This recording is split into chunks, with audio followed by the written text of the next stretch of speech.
السلام عليكم اخوان. درت هذا الفيديو لان بزاف ديال الهضره اللي بغيت نقول بخصوص هاد كاس افريقيا اللي تنظمات في المغرب ديال 2025، وكيفاش ان المغرب وجد لهذه الكاس، وكيفاش انه نجحها رغم كل المحاولات البائسه نجاح مبهر، بحيث المغرب تبارك الله البنيه التحتيه متوفره وباعلى مستوى، الملاعب بالدروع المغربيه تبنات واحد الوقت قياسي في اعلى مستوى.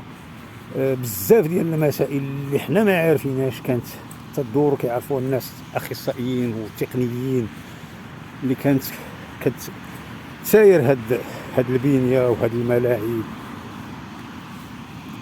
اذا هاد الصحوه اللي دار المغرب وهاد النجاح اللي المغرب نجحوه ما كانش كيروق لبزاف ديال الناس، بزاف ديال الناس اللي هما مستافدين من الوضع اللي كان واللي باقي وما باغينش هذاك الوضع يتبدل، وهما اللي خرجوا ابواق تنبح على نجاحات المغرب.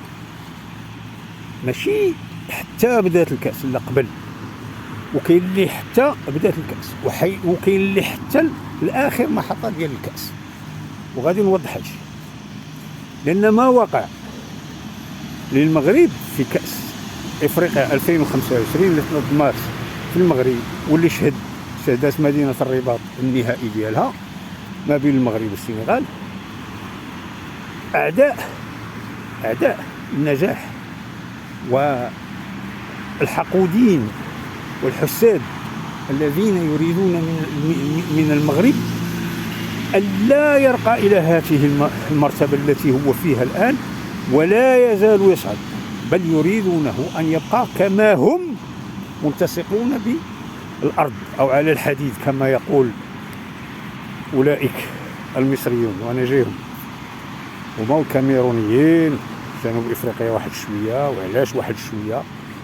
غادي نقولها لأن رئيس الكاف جنوب إفريقيا، إذا كانوا نبحوا في الأول هذوك من خلال المدرب ديالهم، وعلى كل حال هما خرجوا.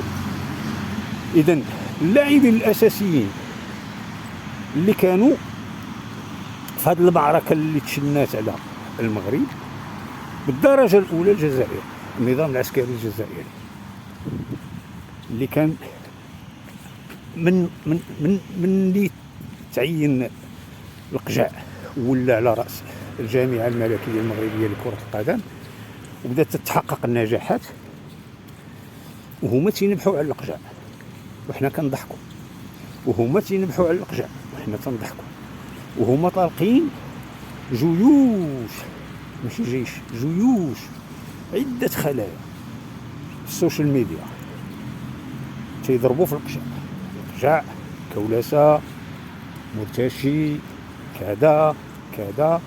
والنظام العسكري الجزائري حنا تنعرفوه انه ملي تيسلط واحد التهمه على الاخر خصوصا المغرب لانه هو العدو الرئيسي ديالو، انها كتكون فيه هو كيمارس كولسه وتيمارس التضليل وتيمارس السحر.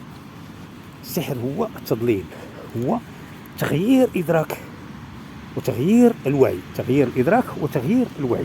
وهذا هو السحر اللي ذكر الله سبحانه وتعالى في قصه موسى، سحروا اعين الناس. شوف السحرة اللي هما علماء جاو تيهضروا بالبيان وبكذا وبهادي باش يبدلوا النظرة كيفاش كيشوف بنادم الاشياء. وهذا الشيء اللي داروا هاد الحرب اللي داروا ولا هاد المعركة اللي داروا على المغرب، انهم بدلوا الوعي وبدلوا الادراك من خلال السوشيال ميديا ومن خلال القنوات ديالهم، من خلال هذاك الترتره اليوميه والاعاده حتى ولا بنادم تيصدق هذيك الاكاذيب وهذاك التضليل وهذاك البهتان، ولا كيشوف على ان المغرب فعلا باغي هذا الكاس يديها باش كان باغي يدي هذا الكاس باللي عطا الله. وهذا غير صحيح بطبيعه الحال. المغرب دائما كان نقيا، والا انه ما غايش يبقى في نجمه واحده، شكون هادو اللي كانوا شاركين في المعركة؟ قلنا النظام الجزائري، هذا بدا الحملة بكري. وشكون ثاني؟ المستفيدين أو المستفيدون من بقاء إفريقيا كما هي همجية فوضوية متخلفة جاهلة، لأنهم مستفيدون من كل هذه المعطيات. المغرب يريد أن يغير هذه المعطيات، لهذا وقفوا ضده. شكون هما هذو؟ الجزائر معروفة، مصر صاحبة 7 تهمات، 7 نجمات، هي 7 تهمات، لأن ما وقع في مدينة الرباط في النهائي ما هو إلا صورة ونموذج كيف كانت تؤخذ النجمات. تصور الآن العالم كله كيشوف، ملايير البشر كتفرج عبر قنوات، عبر كذا، عبر هذه، عبر هذا. وحاضر رئيس الكاف، وحاضر رئيس الفيفا، وحاضر عدة شخصيات. ولاحظوا ماذا موريس وكيف موريس، الهمجية التي مارسها السنغاليون، وما كان لهم أن يمارسوها لولا أنها كانت واحد التغطية. لأن معركة كيكونوا فيها الناس ديال البر، كيكونوا فيها طائرات حربية اللي كتدير التغطية الجوية، كتخليش لك ظهرك مكشوف. وهنا غندير واحد الإشارة أن المغرب ظهره مكشوف، ما عندوش التغطية الجوية في هذه الناحية، ما عندوش قنوات إعلامية، ما عندوش السوشيال ميديا، والو، باقي كيعتمد على أدوات اللي تجاوزت، ما شي واحد تيديها فيها، بل بالعكس أنهم كيضحكوا على السوشيال ميديا. وهذا هو اللي وقع فيه المغرب، حتى ولات جيش ديال الشعوب الإفريقية هادو اللي ناضوا خرجوا فرحوا.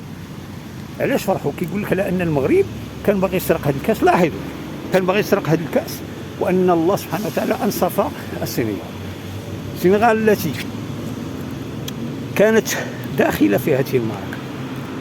قلت مصر، الجزائر معروفة، مصر صاحبة 7 نجمات، والتي لا تريد بالمطلق أن تتغير الأحوال، تريد أن تبقى الأجواء في إفريقيا كما هي، لأنها مستفيدة، رغم أنها لم تعد استفادتها كما كانت في عهد عيسى حياته. المستفيد الآخر هو الكاميرون، وإيتو رئيس الاتحادية ديالهم اش قال لنا كنا حنا ناويين نسحبوا الفريق ديالنا قبل. لاحظوا، وهذه القضيه ديال كونه يقول نسحب الفريق، وانه يزعم انه يسحب الفريق واللاعبين، وكاين قوانين اللي تتردع هذه المسائل ولا تطبق، بمعنى ان لاكاف مضاعفينها غير جهاز شكلي، ولكن الفاعلين الحقيقيين هما جنوب افريقيا، هما الكاميرون، هما مصر بالخصوص، الدرجه الاولى، والكاميرون الدرجه الثانيه. هذو لان باش تعرف شكون هو اللي كيدير الكولاسه ومستافد من هذا. شكون اللي مستافد هما هذو، مصر والكاميرون الدرجه الاولى. اذا هذه المعركه داروا لها تغطيه إعلامية مكثفة وخطيرة، تضرب في مصداقية المغرب وفي مصداقية رئيس الجامعة الملكية على أن هناك كولاسة وعلى أن هناك كذا. ولاحظوا كيفاش التصريحات ديال حسام حسن اللي كان الدور ديالو شنو هو يضرب السياحة، في المغرب. عطينو طيب معمر بابا كان كيحلم به، كيقول لك بونسيون، وتيقول لك الناموس، تيقول لك هذه ماشي الله يسهل على مصر كي دايره، سير القاهره وشوف كانها مقصوفه. والله العظيم تقول لو بقي هتلر حيا كتقول راه هتلر واقيلا مشى قصفها، قصف، كانها معرضه للقصف. اللهم من بعد الاحياء اللي كيعطيوها هما للواجهه.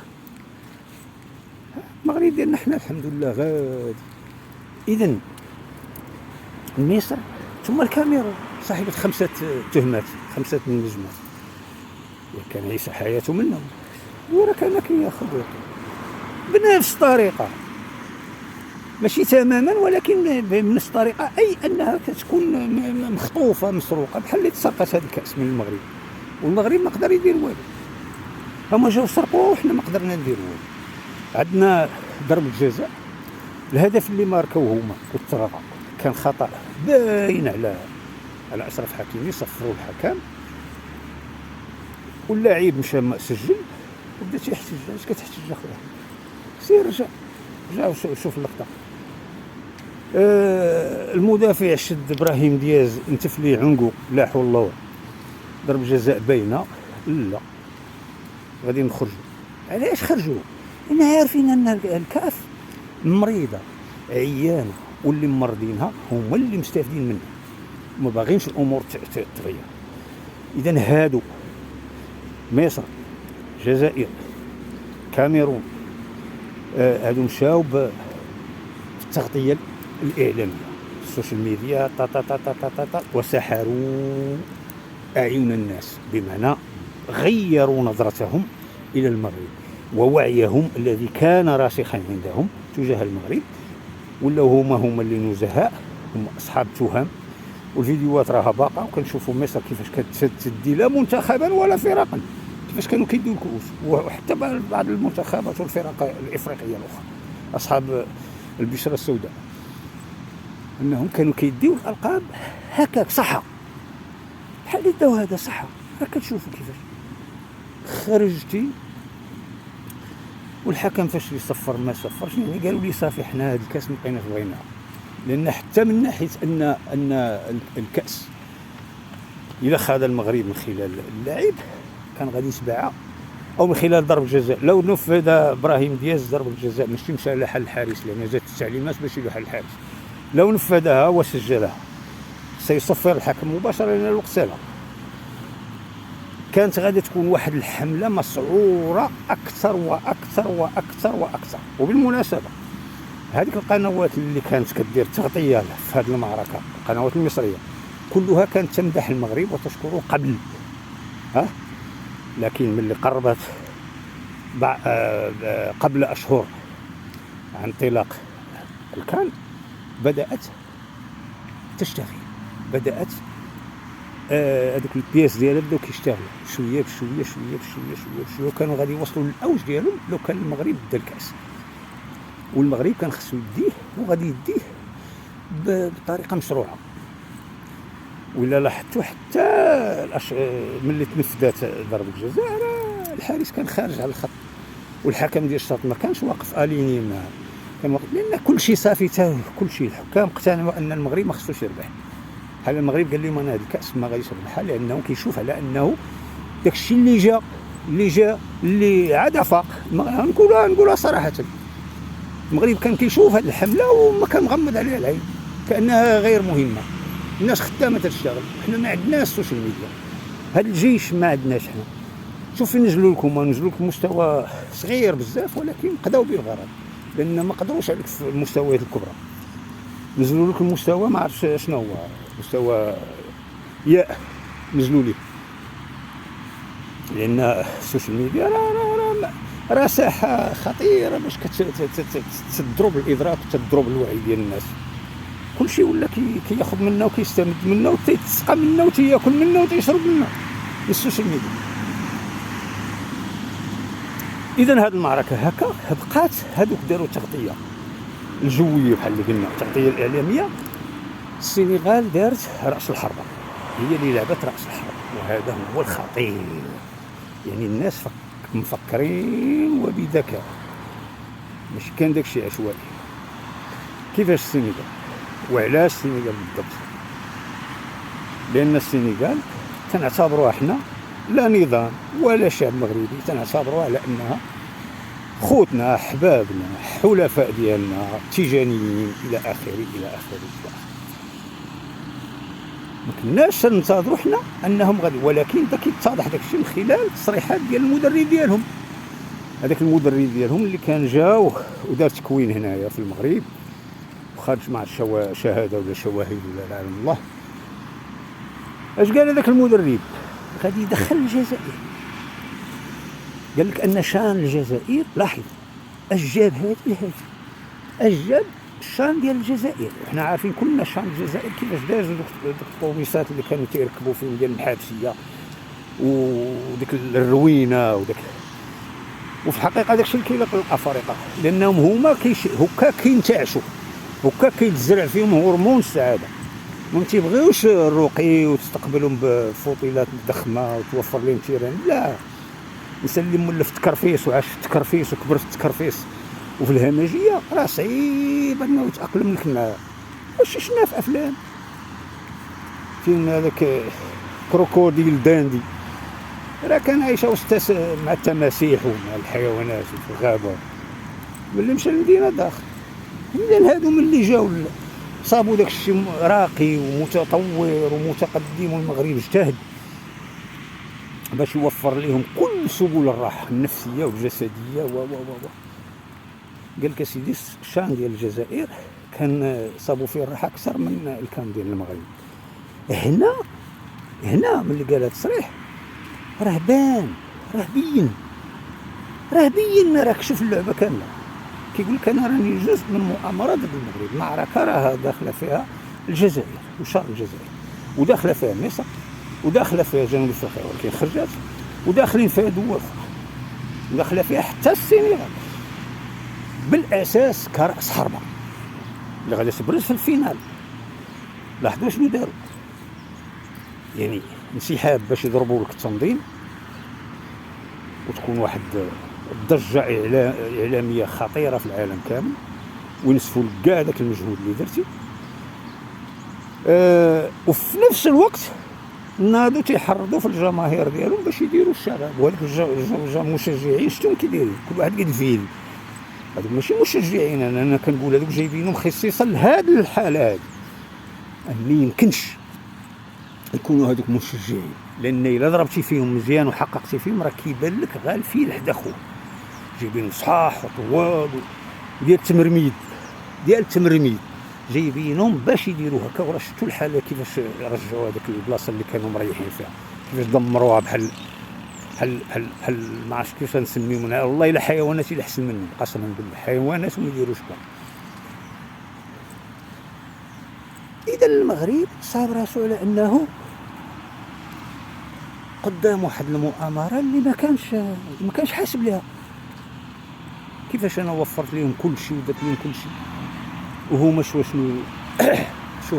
كيفاش كيواجهوني، وكيفاش ولا المغرب مسامح في الكاس اللي ديالو، ولا مسامح فيها مقارنه مع التبعات اللي غادا تبع هذيك الكاس لو فزنا بها، ولو اننا حنا راه كنا غادي نفوزوا بها بطريقه مشروعه كما قلت، وراه باينه واضحه للجميع.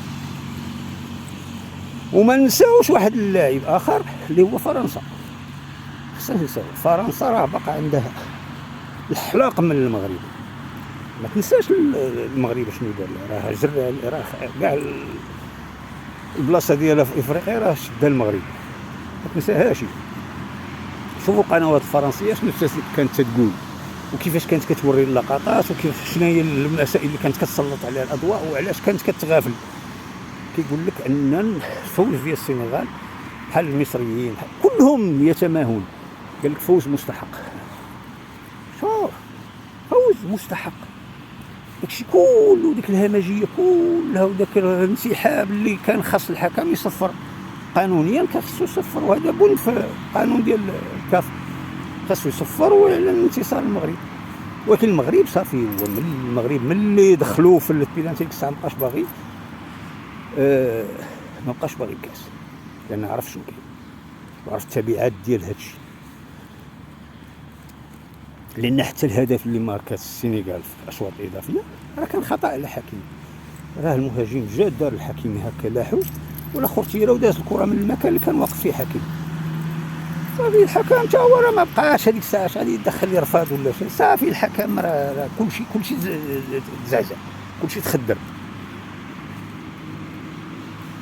اذا المعركه كانت بداتها الجزائر شحال هذه، مصر حتى قربت الكان بشهور، الكاميرون كانت لعبه، السنغال لعبه، وكانت هناك دول اخرى اللي بحال اللي كنقولوا حنا بالاشتراك مع كانت موريتانيا وربما دول اخرى اللي كانوا غاديين يخرجوا ويديروا العالم الله شنو غادي يديروا من احتجاجات. ايوا هادشي اللي كاين. وخاص المغرب في هذه الناحيه هذه خصو يجمع راسو ويفيق ويهتم بالسوشيال ميديا، يهتم بها. راه هي اللي ضربت لنا الكاس، هي اللي ضربت لنا الكاس، وهي الجيش الرئيسي اللي ولا الان. راه ما يمكنش انا غادي نبقاو مكشوفين بحال اللي كنا مكشوفين في اليونسكو 12 عام وحنا باركين ناعسين. بدات اليونسكو الدول تسجل، اسبانيا سجلات كاع تراثها، ايطاليا نفس الشيء، فرنسا نفس الشيء، كلشي الدول سجل اللي عندها تراث. حنا عندنا تراث اضعاف مضاعفه عليهم، وبقينا 12 عام كل عامين كتسجل. يعني ستة المرات كان خصنا نسجلوا وما سجلناش، بقينا ناعسين. تولاو هاد الكلاب هادو ديال الجزائريين ولاو باغيين يخونوا التراث ديالك، وفعلا خونوا، راه داو كسكسو دخلوا معنا في مشترك. بينما الكسكس هو مغربي، كسكسو مغربي، طعام ديالنا. كان خصنا غير يتسجل بسميتنا ونديرو منتشر عندهم بحال اللي درنا القفطان، راه منتشر عندهم، لان المغرب هو الاصل والباقي تقليد. اذا بحال هذا الشيء، بحال التراث كان مكشوف مستباح. دابا راه حنا باقيين مستباح، راه ما عندناش تغطيه جويه، ما عندناش اعلام. ولا بقينا هكا راه خطير بزاف، راه بزاف المعطيات غادا تدوز، بزاف المغالطات غادا تدوز، بزاف السحر غادي يدوز، وحنا غنبقاو دائما عرضه بحال هاد الهجمات. وهذه راه كانت كيسميوها شي اخوان سقطه، انا كنسميها سقطه.